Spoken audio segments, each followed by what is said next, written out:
लड़की की शादी करा दी। जैसे ही लड़की की शादी हुई फिर से मैथ्स चालू हो गए।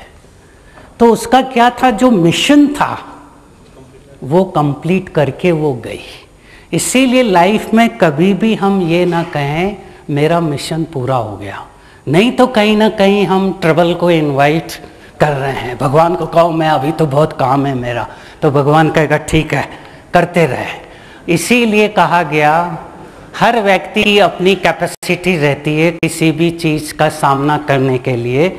उसको मेडिकल लैंग्वेज में गैस कहते हैं, उसके डिटेल में नहीं जाता, पर ये कैपेसिटी डिपेंड करती है physical capacity, mental capacity, emotional capacity, spiritual capacity, economic capacity, social capacity, जिसको आजकल लैंग्वेज में कहा जाता है, मैनेजमेंट लैंग्वेज में IQ, EQ, SQ। IQ you are hired, technical competence. EQ you are promoted, your management of your emotion. SQ you are satisfied. In our body we need stamina. In our mind we need strength. In our soul we need endurance. Stamina, strength, endurance तीनों ठीक रहते हैं तो हम किसी भी situation का सामना अच्छी रीति कर सकते हैं। तीनों में कहीं भी गड़बड़ है तो हम कहीं भी मैच को हार सकते हैं। इसीलिए अभी लेटेस्ट स्टडी में कहा IQ contribute 20% of success, EQ contribute major part of success. केवल IQ होना ही सफलता का मंत्र नहीं है, उसके साथ यू नीड बोथ थिंग्स, क्योंकि SQ हमें जीवन का मीनिंग देता है।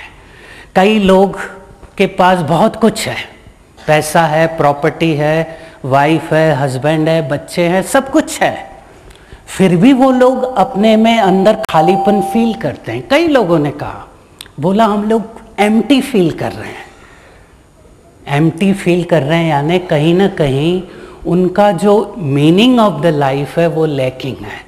इसीलिए तीनों का आज ज़रूरी है। तीनों ठीक रहते हैं तो हम सिचुएशन का सामना अच्छी रीति कर सकते हैं, क्योंकि हमारा ब्रेन एक प्लास्टिक ऑर्गन है। हमारा मस्तिष्क बाहर की सिचुएशन से अफेक्टेड होता है। हमारे विचार हमारे ब्रेन को असर करते हैं। इसीलिए आजकल कहा जाता है सोचने के पहले भी सोचो, थिंक बिफोर यू थिंक। पहले कहा जाता था बोलने के पहले सोचो, अब लेटेस्ट वर्जन है थिंक बिफोर यू थिंक, क्योंकि मेरा हर विचार बॉडी के 75 ट्रिलियन सेल्स को असर कर रहा है।